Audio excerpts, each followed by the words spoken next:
Tingnan natin yung ikalawa na laman ng sulat ni James. True faith seen in its works. Paano natin malalaman ang totoong pananampalataya? Sa James chapter 1 verses 19 up to chapter 2 and verse 26. Una, kanyang tinutukan, warning about loose speech and anger.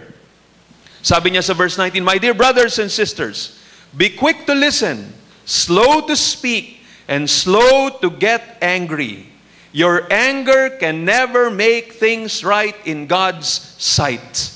Walang patutunguhan niyang galit. Sabi niya, talagang directly in-address niya yun. People might think na ito ang expression ng aking totoong pananampalataya.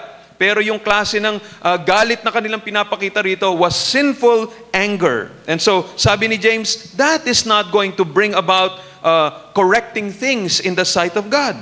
Verse 21, ito pinapakita an exhortation to accept God's word. Ito ang dapat natin gawin. Sabi niya, "So get rid of all the filth and evil in your lives, and humbly accept the message of God has planted in your hearts, for it is strong enough to save your souls." Ang makakapagbago ng sitwasyon ay hindi yung expressions ng ating mga galit, kundi ang salita ng Panginoong Diyos na ating susundin. Dapat the Word of God should guide our lives. Verses 22 up to 27, receiving God's Word involves doing it.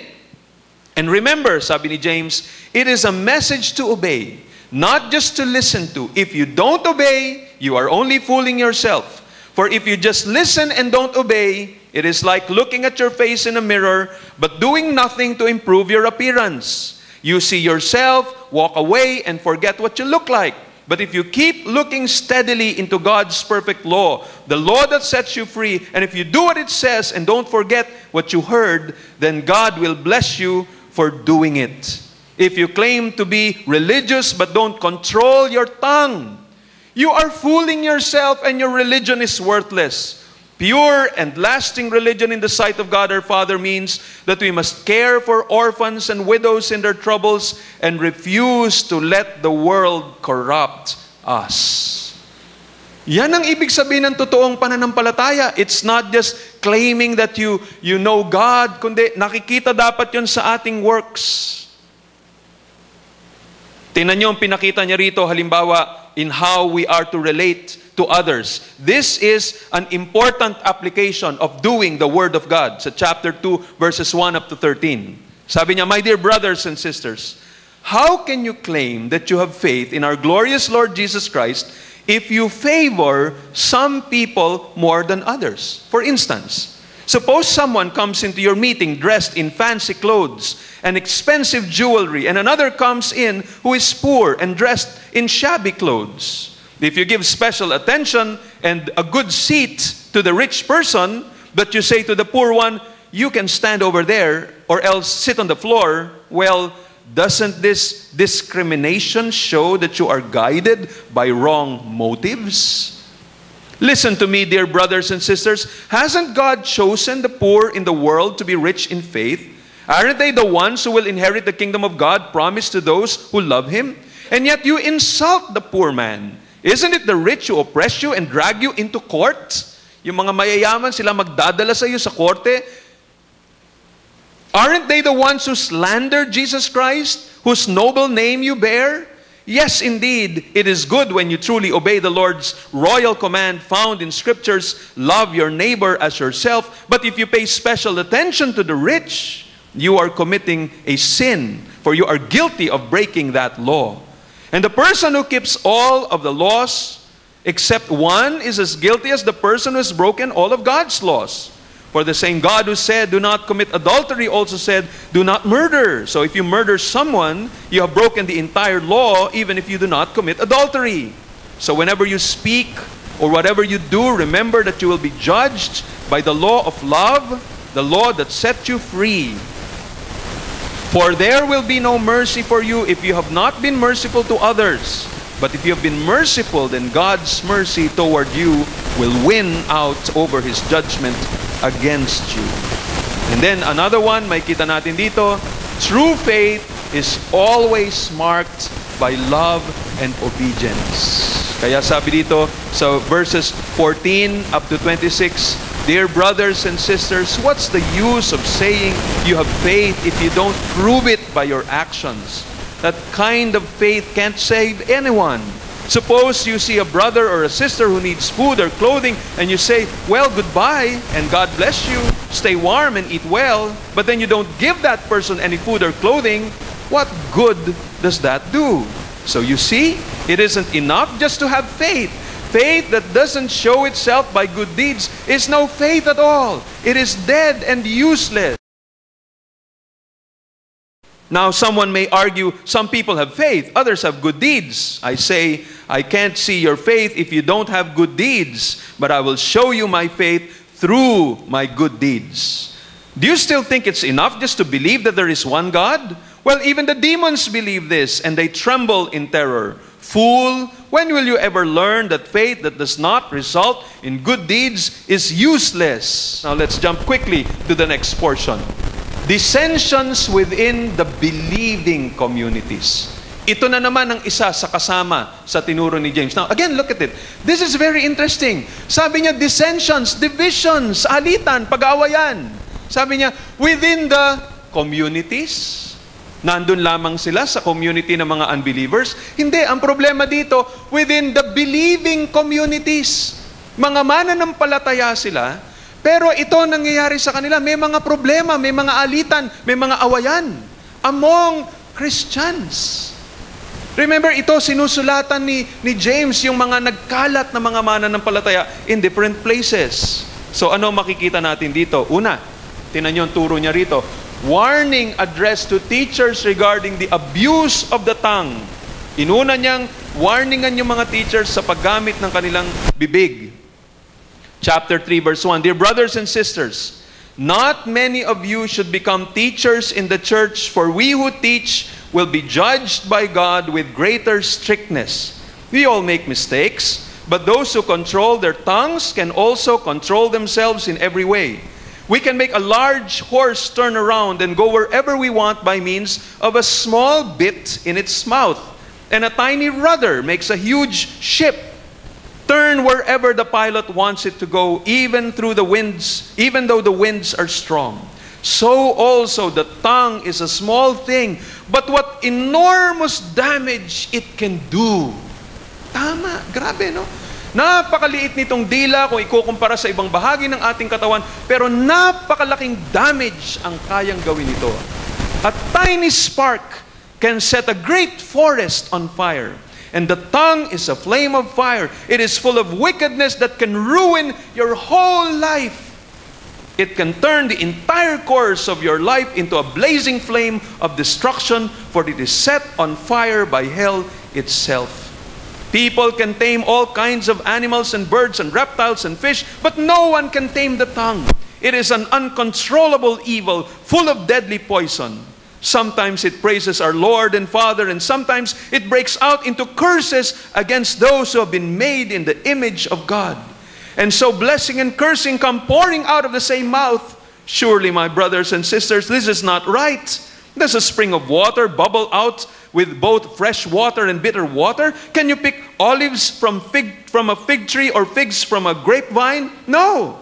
And you can't draw fresh water from a salty pool. So yung bibig, yun ang una. Lalo na sa mga nagtuturo. Look at the next. Gaining a true perspective on dissensions. Papakita niya rito, ano ba ang dahilan bakit nag-aaway-away? Tingnan niyo, sabi niya, simula sa verse 13 to 17. If you are wise and understand God's ways, live a life of steady goodness so that only good deeds will pour forth.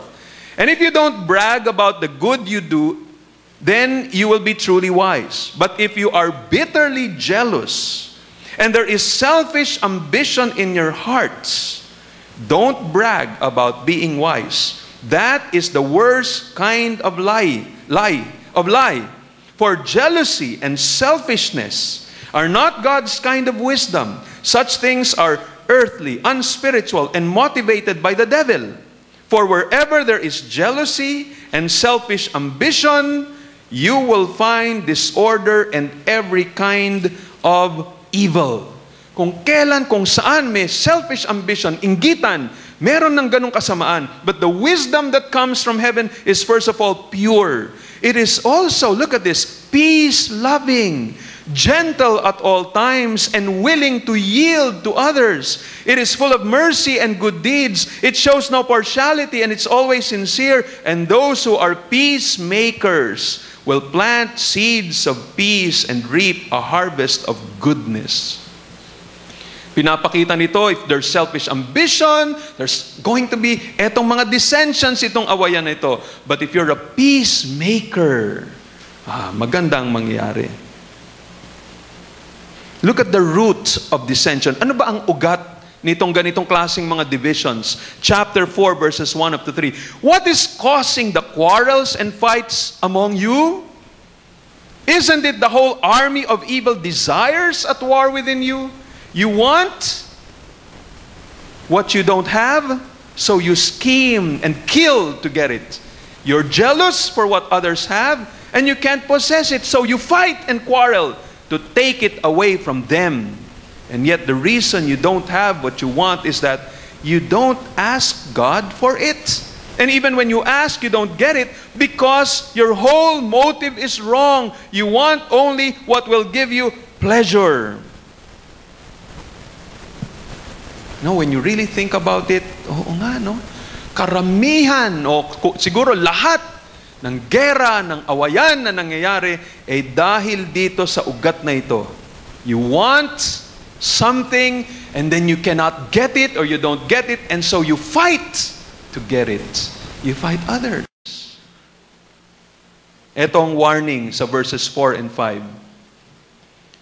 You adulterers, don't you realize that friendship with this world makes you an enemy of God? Ano yung pinag-usapang enemy dito? Please, wag mawala itong buong flow nito, no? Yung enemy rito is that person who wants something so much, dahil siguro ang tingin niya na, eto, pag nakuha ko to, ako ay sikat, ako ay magaling, ako ay ganito. Pero dahil hindi niya makuha, inaaway niya yung ibang mga tao. So sabi rito, don't you realize na yung attitude na yan, that is being friends with the world, and you're making yourself to be an enemy of God. I say it again, that if your aim is to enjoy this world, you can't be a friend of God. What do you think the scriptures mean when they say that the Holy Spirit, whom God has placed within us, jealously longs for us to be faithful? He gives us more and more strength to stand against such evil desires. As the scriptures say, God sets Himself against the proud, but He shows favor to the humble. Look at the solution. Anong solution dito sa division na ito? Well, verse 6, He gives us more and more strength to stand against such evil desires. And God sets Himself against the proud, but He shows favor to the humble. Verse 7, continuing, so, humble yourselves before God. You see the solution? Humility. Ang solution dun sa awayan is humility. Pag ikaw ay proud, may ambition ka, may covetous spirit ka, gusto mong makuha, hindi mo makuha, inaaway mo yung iba, the solution there is humble yourselves before God. Resist the devil and he will flee from you. Draw close to God and God will draw close to you. Wash your hands, you sinners. Purify your hearts, you hypocrites. Let there be tears for the wrong things you've done. Let there be sorrow and deep grief. Let there be sadness instead of laughter and gloom instead of joy. When you bow down before the Lord and admit your dependence on Him, He will lift you up and give you honor. Iyakan mo ang kasalanan mo. Huwag mong sisihin yung iba. Huwag mong sabihin, ikaw kasi, si ganyan kasi, siya kasi, kaya ako ginawa ito. No, just come before the Lord. Wash your hands. Yung panlabas na nakikita, kaya sinabing wash your hands, yung mga bagay na nakikita. Sabi doon, you wash your hands, you sinners.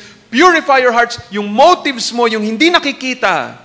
Be sorrowful. Express deep grief. Let there be sadness instead of laughter. Gloom instead of joy.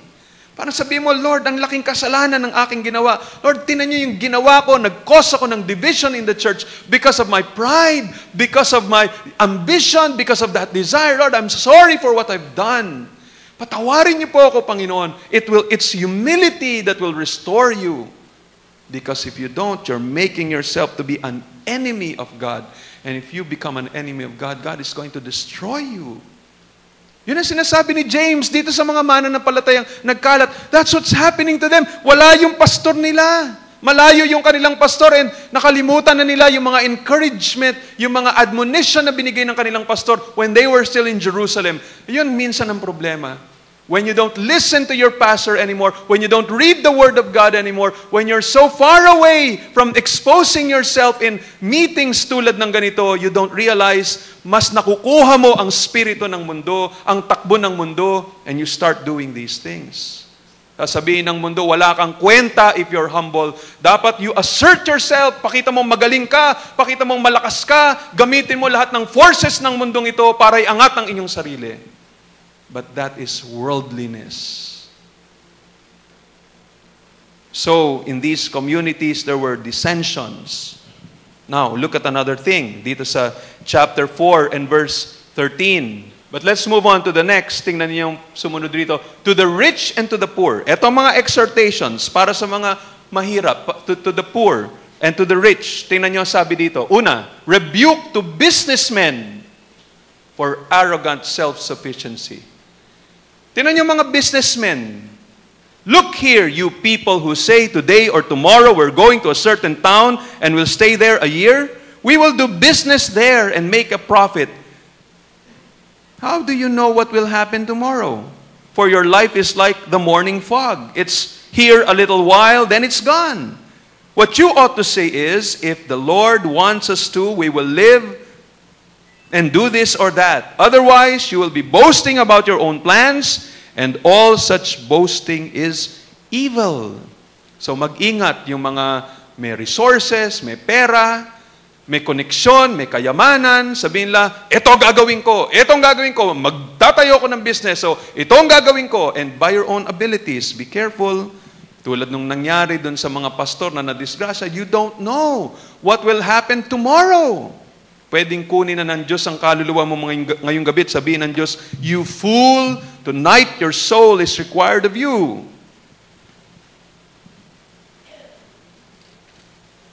Tingnan niyo ang rebuke sa mga wealthy farmers who oppress their workers. So pwede na rin natin sabihin, wealthy employers na nag-o-oppress ng kanilang mga workers. Chapter 5. Look here, you rich people. Weep and groan with anguish because of all the terrible troubles ahead of you. Your wealth is rotting away and your fine clothes are moth-eaten rags. Your gold and silver have become worthless. The very wealth you were counting on will eat away your flesh in hell. This treasure you have accumulated will stand as evidence against you on the day of judgment. For listen, hear the cries of the field workers whom you have cheated of their pay. The wages you held back cry out against you. The cries of the reapers have reached the ears of the Lord Almighty. You have spent your years on earth in luxury, satisfying your every whim. Now your hearts are nice and fat and ready for the slaughter. You have condemned and killed good people who had no power to defend themselves against you. Alam niyo mga kaibigan, mag-ingat po kayo. Pag biglang nag-pray, yung mga taong inaalipusta, yung mga taong kinakawawa, if they are genuine believers, and they cry to God and say, Lord, tingnan niyo po kung ano ginagawa sa akin nitong mga influential, nitong mga mayayaman, nitong mga may kaya, nitong may mga koneksyon, nitong ang daming alam sa mundong ito. Lord, you see me, I am poor, I am weak, I cannot do anything. Kayo lang ang tulong ko. Naku, matakot po kayo because when they start storming the gates of heaven, baka sumagot ang Panginoon Diyos tulad ng sagot niya sa Old Testament. For example, noong may mga kalaban ng Panginoon Diyos, kalaban si Moses, binuksan ng Panginoon Diyos ang lupa para kainin ang kanyang mga kaaway. You know, you just don't know what God can do. He can cause an earthquake to happen. He can cause tsunami to occur na ma-wipe out lahat ng business mo. He can just suddenly do something na yung business mo bumagsak. Mag-ingat yung mga mayayaman, sabi rito. Hindi natin hawak yung ating buhay. So, we need to be careful, sabi rito ni James, para sa mga mayayaman. And sad to say, I think he's talking of Christians. Yung mga umasenso na, pagpunta nila ng ibang lugar, when they were scattered, maybe in Jerusalem, they were having some difficulty. Pagpunta ng ibang lugar, binless sila ng Panginoon, pinagpala sila ng Panginoon Diyos, and now they've forgotten kung saan galing ang kanilang pagpapala, and they've started oppressing the poor. Now, what about the poor? May encouragement din ng Panginoon Diyos para sa kanila. Verses 7 up to 11.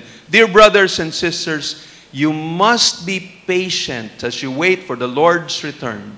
Consider the farmers who eagerly look for the rains in the fall and in the spring. They patiently wait for the precious harvest to ripen. You too must be patient and take courage, for the coming of the Lord is near. Don't grumble about each other, my brothers and sisters, or God will judge you. For look, the great judge is coming. He is standing at the door.